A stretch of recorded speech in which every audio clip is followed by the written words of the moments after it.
Welcome to USA Global TV and Radio, where our mission is to provide education, entertainment, hope, and inspiration.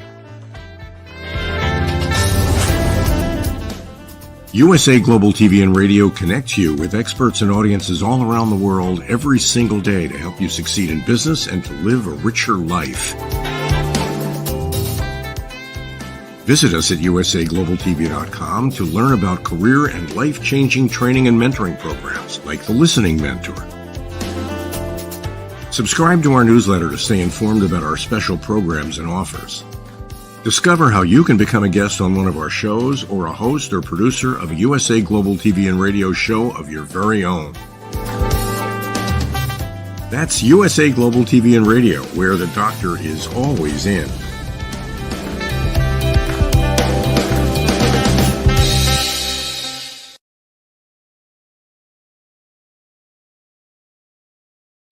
Good morning, good afternoon, good evening. Welcome home to USA Global TV and Radio, where we celebrate authors from around the world. We provide global education, entertainment, hope, and inspiration. I'm Dr. Jacqueline Kerbeck, and our show today is the Corner Bookstore. Every Thursday, we welcome people who are sharing their expertise and their knowledge. And today we have a very special person who has been here with us on our platform almost from the beginning. We haven't seen him for a while, but he is Chris Woodworth, and we're going to bring him out in just a moment. Let's welcome the star of our show, DIANN FLOYD, and find out what she's been up to. Hello, DIANN. Hello, Dr. Jacqueline. So you're getting that rainy weather in Florida, huh? Yes, we are. The only thing that I love about it is it keeps the iguanas off our roof. So that's a good thing. That's a very good thing. How is it there in Texas? The rain is starting to roll in, but no huge storms. So that's good. Just lovely rain for the flowers. So that always makes me happy. Me too.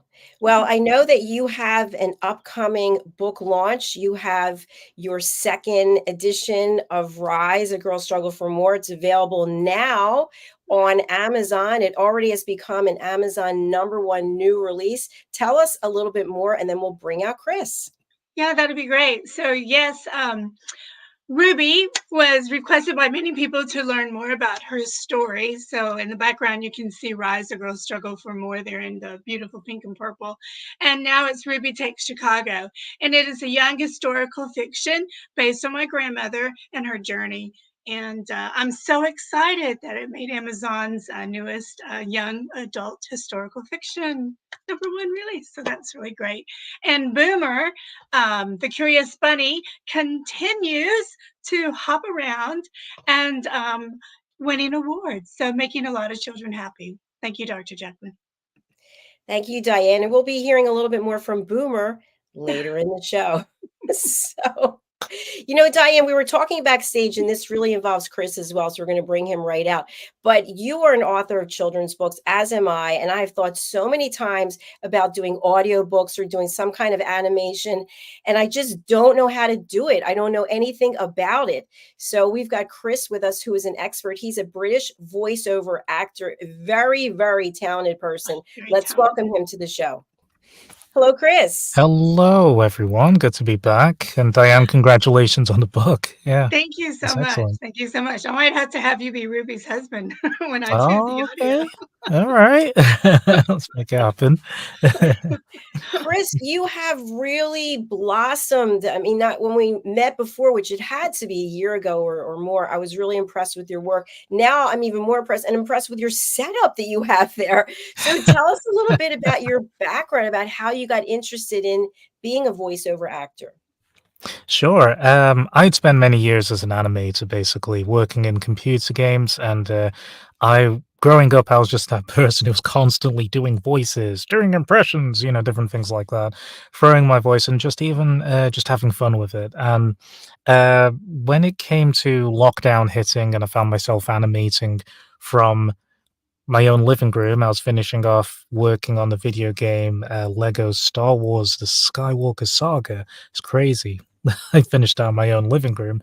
I started posting a lot on social media. I discovered TikTok, and I decided to start putting bits of acting on there and showcasing my impressions. That led to a couple of acting courses that I did over Zoom. It was great, just using technology in that way. And my girlfriend, now fiance, did say to me, "I love it when you do your impressions. You should do more videos where you're dubbing over like classic movie scenes and things like that." So I started doing that, and I found myself on the audio networking app Clubhouse, where I was just interacting with lots of voice actors because I wanted to get into this, even freelance, and see how this is possible, learn the tricks of the trade. I took a couple of voice acting courses from there after I became a finalist in that contest, and I still don't fully know how that happened because I didn't even have a studio at the time. Um, but from there, my learning just continued. I voiced in a couple of students' animations, and from there, I've done like a few like corporate videos, and I narrated a video for Huawei, and I am still doing these voice acting collaboration videos where I'm actually not just doing it myself, I am voice acting with other voice actors. So it's like we're redubbing scenes from classic movies or maybe a video game or something, and we're exploring different characters, different emotions, and we're really flexing our acting as well because voice acting is acting. And so here I am today with a couple of agencies. I have an agency in New York, actually, an agent anyway, who gives me fantastic auditions. And yeah, I'm still plugging away and just staying busy, enjoying being creative. Yeah. Congratulations, Chris. It's all coming back to me now about the Clubhouse app, and I was there in that room when you did your audition and you won. So that Mm, is truly amazing. And now you've got an agent in New York. You've come full circle. mm. It's it has been a journey. Yeah, I mean, yeah, it's crazy even now thinking back to that contest because it was absolutely terrifying for everybody auditioning for it. So many people were involved, there were probably hundreds of people who took part in that. And then I was one of 5 finalists. And what people had to do to start with, it was no longer than 40 seconds and they could do whatever they want, commercial, character, things like that. And I still remember almost having a bit of a panic attack when it was getting closer to me because I didn't realize how big this was. And I was just sat just in front of my phone in the living room, and I decided, look, they'll probably be horrible to me, but just showcase who you are. Just really let them know what you can do and who you are. And I remember just kind of going from Mickey Mouse, kind of light and airy, and kind of going to say Wayne Quagmire, and then Krusty the Clown, Peter Griffin, kind of like that, like that, and going from one to the other, and Elmo, kind of bouncing around. And then I literally hit the 40-second mark where I just stopped. And then they voted me through to, the semifinals. And wow, the good old Clubhouse days. Nostalgia. That's I love how you just fantastic. went right into different characters. That was excellent. But Yeah. part of what you just shared today is it's really important because during the pandemic, there weren't a lot of ways for people to get together or collaborate. And that Clubhouse app really did make an impact on many people's lives. Mine as well. I was introduced to Ben Chai, a number of people who really came into my life and then helped with this platform. So kudos to you Mhm. for really getting fully diving in there and letting you see where it's going to take you. So we're going to go over to Diane, but a final question I have about this is what happened as a result of you winning that contest? I had some free mentorship, some free training. It was with Marcellus Shepard, who was one of the judges in the contest. Very memorable because, Marcellus Shepard was known as the man with the voice. Actually sounded like that. He turns heads when he talks. And I remember just being in. I had like a 1 hour free Zoom session with him where he could introduce me to voice acting and explore my niche. And I have to tell you both, he does sound like that in real life. Wonderful. Thanks for sharing that. Diane, over to you. First of all, I'm going to say congratulations on your engagement. That is incredible. Thank you. Thank You're you. welcome. But I think what you said about, there you were in the midst of COVID and needing to connect and so forth and let your energy out. And I loved how you were so open to your fiance's suggestion, because I think it's important for our listeners and viewers to know that we just don't go and study and then everything happens. Or you think, hey man, I've studied this, I have a degree in this, la la la la, I don't need to learn anything else. And you're actually shutting yourself off. And what I love about you is how you're open to learning. And I think that's really important in your journey. So if there's anything else you want to share on that journey to help others, that would Yes. be dandy.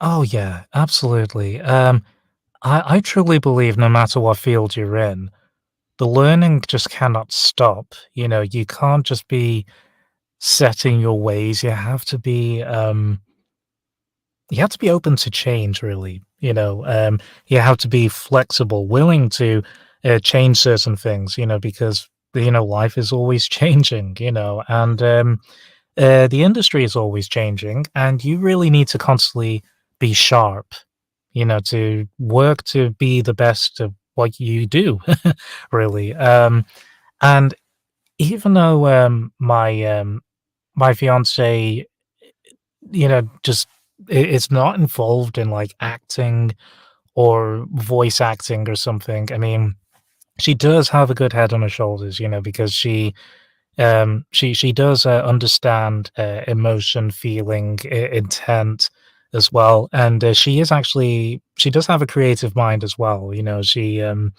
Uh, she has great ideas at times, and it was her idea for me to start doing these split screen videos where I was doing it by myself initially, and I will always say that that came from her.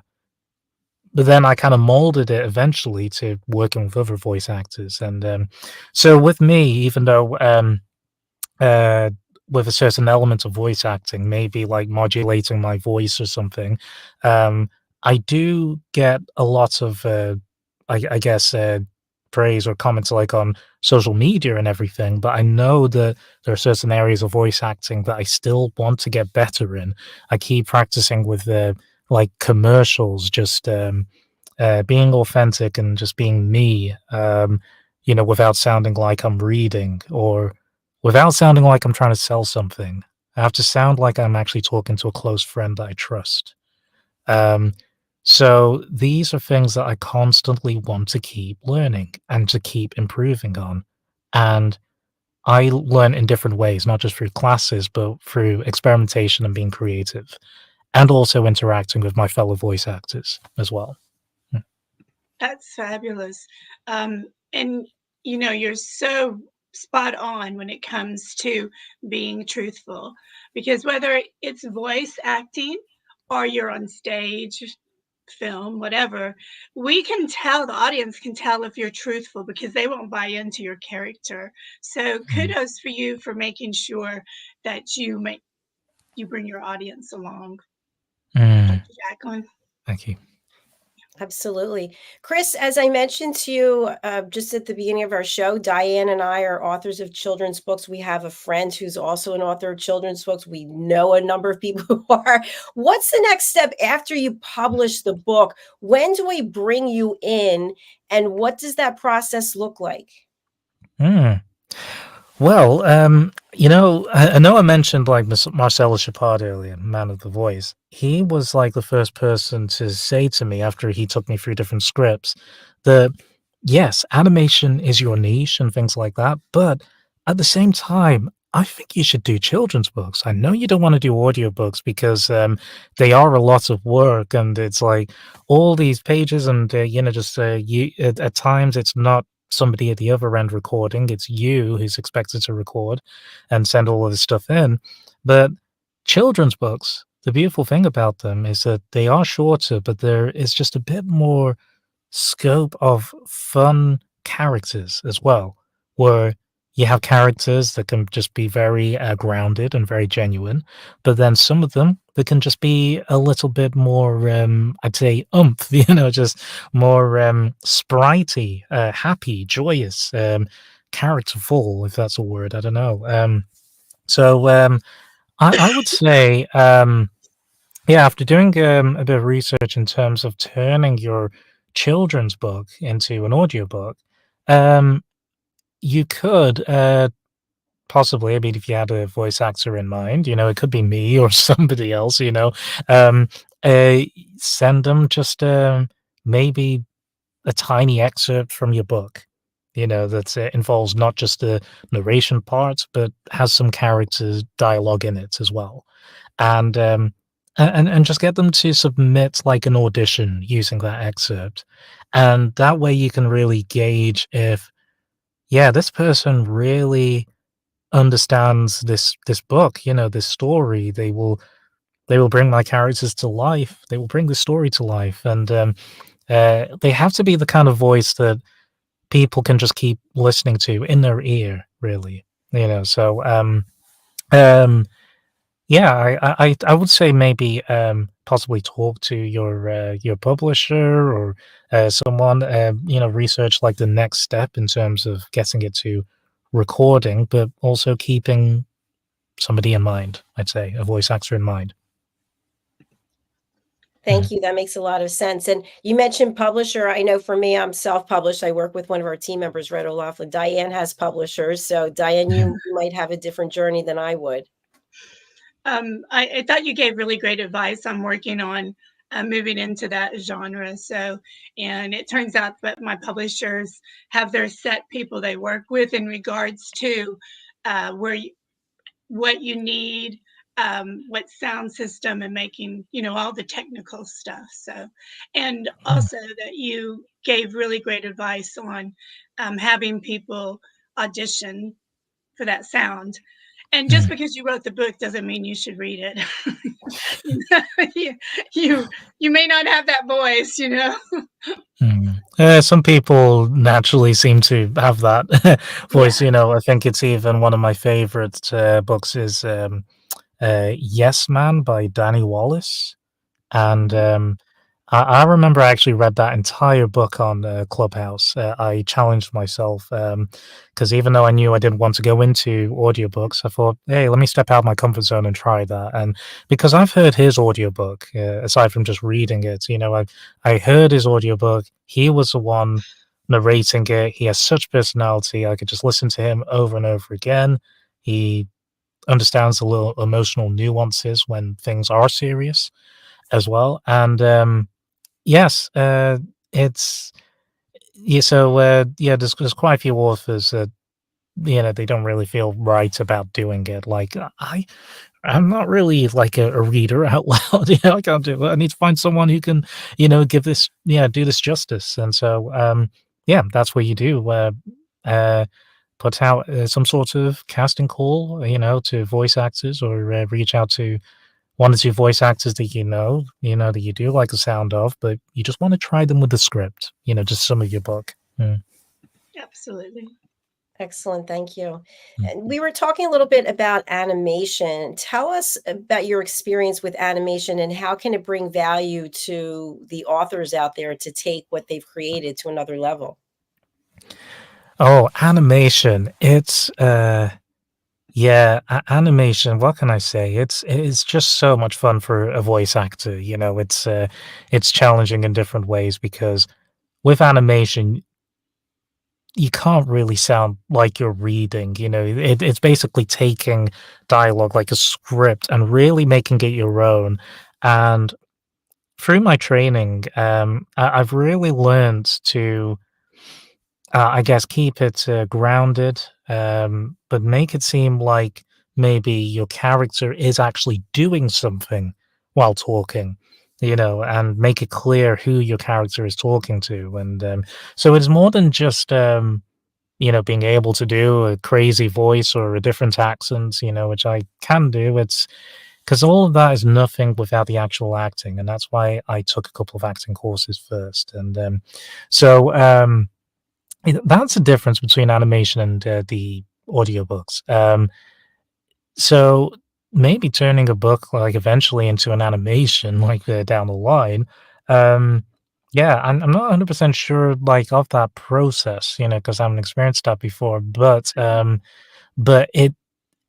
yeah, it would be a really magical thing to see your characters on the page literally being brought to life by animators. I mean, wow, just imagine that feeling as well. You created these, and now it's being continued, and it's going to live on a screen or something, Yeah, it'd be amazing. Yes, I'm very interested in that. I'm all excited just hearing you say that, thinking about little Lady Ella in an animation children's. So, There you go. Chris, what are some of your favorite voices to do? I'm sure you get asked this quite often, but for our audience here. Oh, wow, okay. Some of my favorite voices, I actually did put them down the one time, like on a impressions demo when multiple people encouraged me to do it. What I did, like initially, Mickey Mouse is one of my favorites because he's very light and very sprightly, and oh boy, he's so excited about everything, like that, and he wants to welcome everyone, Elmo is one of my favorite voices to do. Yeah, because everyone wants to talk to Elmo. because Elmo's so cute and he embodies love, as well. And there's also let's see, yeah. Oh, there's Yago, the parrot from Aladdin. It's so much fun to do because he's so easy to improvise. Like that as well. Because he has anger issues, and it feels like he's easy to improvise because Gilbert Godfrey is just him being himself. He just says stuff. You don't know what's going to come out of his mouth. And I think, Yes, Sir Ian McKellen. Yes, he's one of my favorite voices to do. as well. Yeah, because he's very Shakespearean, and yes, he talks with gusto, and yeah, I just like it. Just aging the voice and just having that wisdom behind you. The same with David Attenborough, who narrates in the different documentaries as well. Like Planet Earth, as we talk about our planet. in a way. And then I think there was a casting director agent person in the US who even did suggest to me, yeah, maybe you should look at Ray Romano, not too far from, Peter Griffin, from Family Guy, because there was a certain element in my voice, that she heard. And what I started to do when I did this, I talked out my nose and, started speaking with just a little bit more of an accent, mumbled. And we don't say everything perfectly, that's, yeah, yeah, let's do that. Yeah, something like that. And so those are some of my favorite voices to do. And I do like to dip into the American accent from time to time, which is a welcomed challenge for a Brit. And I practice in lots of different ways. Not to sound cartoony, but just to sound grounded and natural and me, but just a different accent. Yeah. Wow, bravo. That was incredible. Thank you. I love how you just slip into your regular voice. You go from one to the next. It's incredible what a talent you have. Yeah, seamless. So when you were younger, were you already learning naturally to throw your voice, or when did this all come about? Well, what I will say in terms of one of my inspirations, even from a child, I will just take a moment to say rest in peace, Robin Williams. I will always say that, because I took it so hard, when he passed away the way he did. But yeah, thinking back to it, he was always one of those counterpoints, for me. Just seeing his not just his voice modulation, but his character modulation as well. Just how his physicality would change with each voice change that he had and the characters he'd portray. And so I was really fascinated with that, or by that, as a child. That I I found myself trying to work out how the heck does one person do this? I've just in a short space of time, I've just heard him do lots of different voices. He has like taken us around the world, like doing these different accents in his stand-up and in movies. Um, and I think due to that, it kind of prompted me not to have any shyness when it came to trying it out. Um, when my parents took me to Disneyland when I was really young, yeah, I think there was one attraction where I found myself doing Mickey Mouse for the first time. It was one of those voice sound effects shows, and they had this booth where you could try and redub a cartoon as it was playing, Oh, and fun. it was just so much fun. My dad was stood behind me, and I heard him chuckling because he was hearing me do a voice for the first time. And he didn't expect Mickey Mouse to come out of me. I love it. Yeah. Mm. Chris, how do you take care of your throat and your voice? And do you have to do any kind of warm up? Yes, well, yeah, to be honest, at times, it's not good, but sometimes I do find myself throwing myself into it, almost neglecting warm-ups, but I would advise against it. Do warm-ups when possible, especially when you're doing crazy voices, because voices for animation and video games, they're the most strenuous. And I do want to go into voicing for video games, and that's more intense because it's like you have to do all these different effort sounds. I mean, if you go to my social media, whether it's TikTok or Instagram, that's part of my Linktree link. We recently posted a video where I was acting with somebody, um, redubbing a scene from a video game, and it wasn't just dialogue because there's actually fighting between my character, this male like adventurer, and this female character, who is military trained and she could handle herself, and so it's like lots of tumbling. My character gets kicked in the stomach, he gets elbowed in the face, it's all of this stuff, and we're tumbling together, and we're recording this separately, and I'm doing all of these voices, kind of going down, like that. And, so naturally, for something like this, you do need to look after your voice. You need to, try and have a certain limitation. You have to sound, convincing, but not go too far to the point that you're going to be useless the next day. Because you still need to do auditions and things like that. So, I drink plenty of water. I keep trying to just remember to keep drinking water. If I know I'm going to be doing auditions and things like that, I try and avoid dairy because something about milk or anything dairy or anything oily, it just makes your tongue heavy. And because microphones, they pick up like everything, um, you can just constantly have this really messy sounding, like, sound in the microphone when you're talking, like lip smacking or something. And uh, and I think there have been one or two occasions where, for whatever reason, maybe it's because there's been that weather change or season change or something, where I know I have a few auditions to do that day and my voice is croaky. It doesn't really feel up to par, like it will break. I actually have in my studio a nebulizer where I put saline solution in it, and I just basically, well, I keep this clean, but I keep just inhaling, just for like 2 minutes.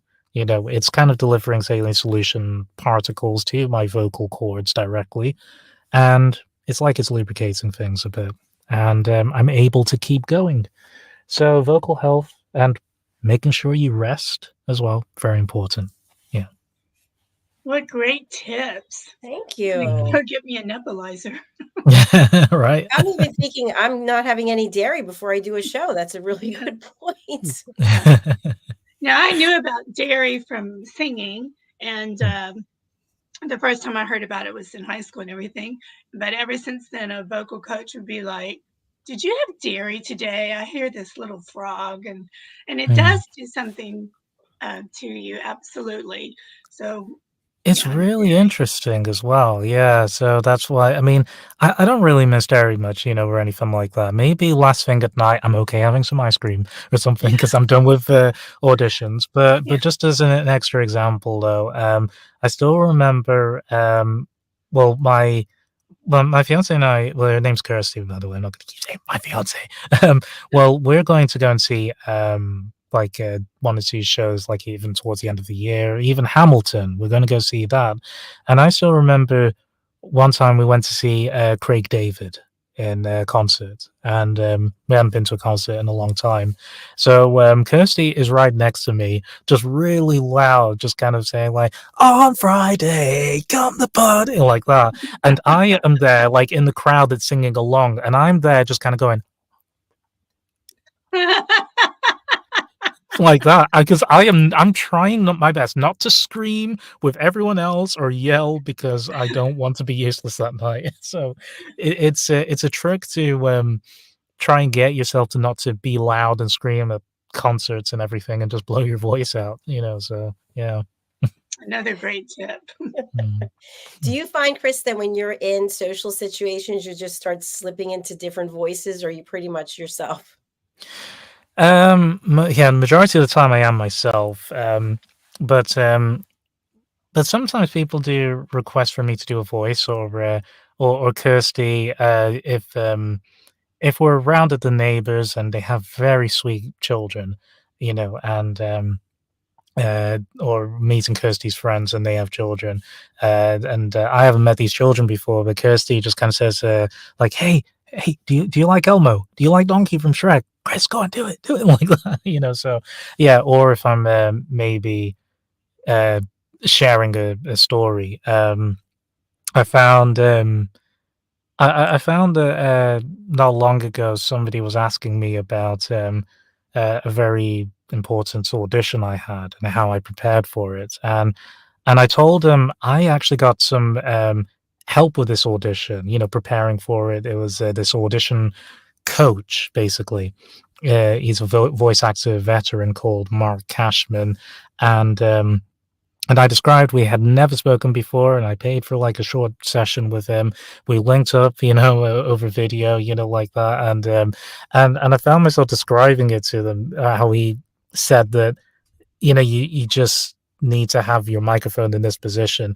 He said to me, like, it's like, "Oh, by the way, Chris, that pop shield, right in front of your mic, you don't need that. Not unless you need like a good fly swatter or something. Just have your microphone, maybe about over your third eye, about there, and yeah, just talk underneath it, and that's it." And I described it, and I found myself just doing his voice, and so it just happens sometimes. It's like an involuntary thing. Yeah. Mm. Brilliant. It's just a part of you. Yes. Yeah. Chris, I want to make sure that we get to your website because you have so much to offer. And I know there are people out there who are interested in hiring you and working with you. So we're here on your website. And where should we go? Okay, right. So, right at the top of my website, you can already see, bam, those are my voice demos. So you can see what you will get if you need me for animation or voice matching, like voice replacements, commercials, and things like that. So, but if you want, you can just continue to scroll down. As you can see, like roughly what's on my website, and just keep going down there. Each of those demos are downloadable, and you can download my resume there. And yeah, when you go to my website, you can check out all the details about me, as well. Accents I do, things like that. You can keep going, as well. And I guess we'll work down through the page. It's all on one page. So I got a couple of testimonials from people like Rolanda Watts and yeah, and a former teacher and a friend who was in a Pixar movie as well. Worked with, yeah, just what they say about me. But if you keep going down anyway, we have details about my studio as well that I put together. Yes, and even a raw, unedited sample of what my studio sounds like without all the bells and whistles. So you can see how well I treated it. There's a sound clip there. But if you keep going down from that, that's where you have the video examples. We'll just keep moving.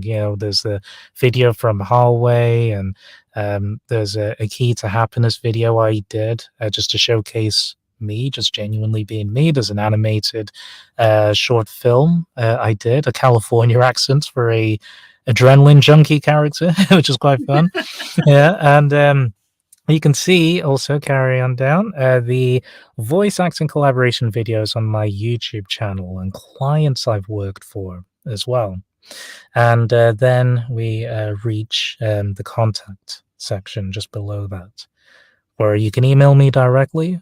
And you have a contact for my entertainment manager who's based in Florida, and the agency who represents me, who's Access Talent Group in New York. And they're lovely people. For them, I mean, they send me auditions for video games, sometimes animated TV shows, occasionally a feature film, but lots of commercials and things like that. But yeah, you can email me there directly, or you can access any of my socials at the bottom, even my LinkedIn as well. And that's I my really website. like your website, and I love the color of it. That color purple is my favorite, by the way. Oh, thank you. Thank you very much.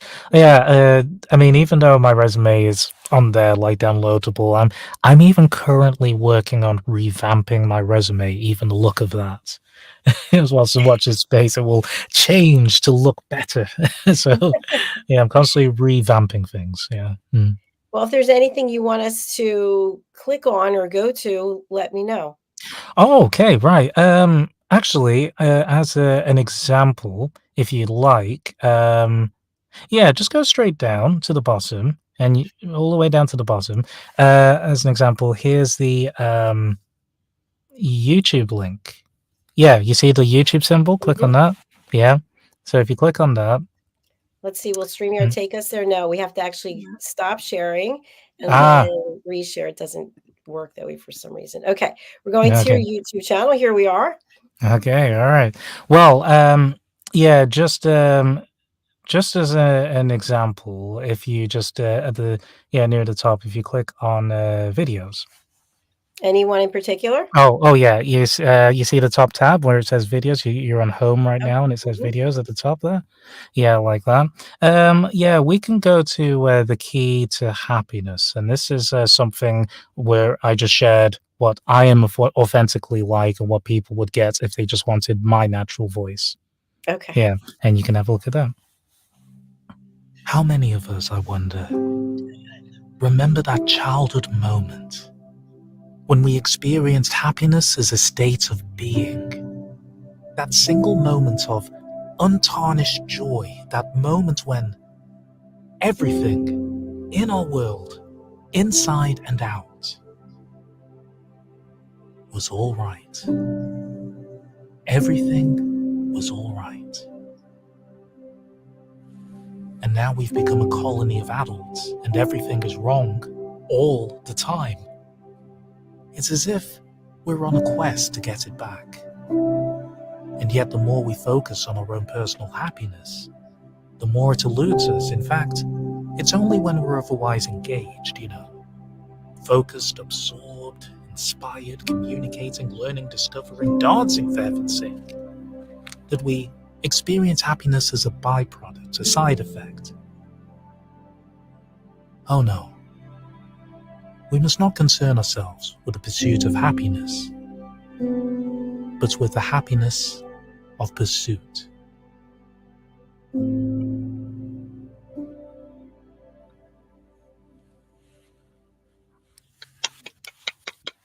Wow. So you get crazy character voices, sound alikes, impressions, but then you also get me as well. Mm-hmm. That was beautiful. I love the whole meaning. I almost started crying. Oh, Jacqueline. Okay. So, Chris and Diane, we're actually at the end of our show. I can't believe it's already over. But, Chris, for people who are out there that are saying, you know what, I want to contact him, what does the process of working with you look like? They reach out to you via email, they go to your website, they follow you. But then what happens after they connect with you directly? Okay. Well, what I will say, it's always best to email me directly, because it hasn't happened often where people maybe message me, just kind of saying, hey, how much would you charge for me to do this or that, like a side hustle or something. No, just email me. Because I'm constantly checking my email. I get notifications, and just let me know what your project is, what you have in mind, if it's something you want me to audition for, or if it's something you just feel I can do, really.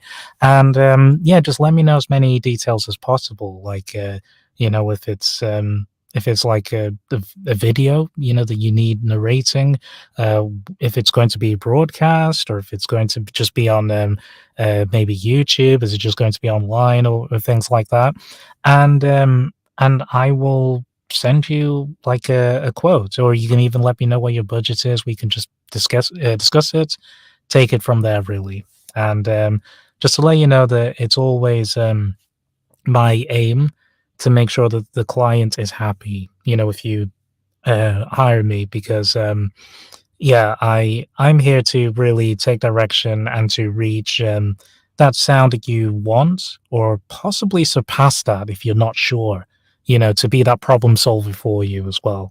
So reach out to me, and honestly, unless you haven't seen already, I'm kind of fun to work with, so but yeah. But yeah, honestly, reach out to me, and we'll make something wonderful together. Yeah. Thank you, Chris. It's been an absolute pleasure. Would you mind dropping your email address into the chat? We've got your link tree, but this way we could just put the email out there directly. I really Yeah. enjoyed having you here today, and I'll be contacting you to talk about Lady Ella and see where we can go. That would be great, Absolutely. Dr. Jacqueline. Yeah, let's talk Fantastic. about that. There Thank you you go. I so put that in the private chat right there.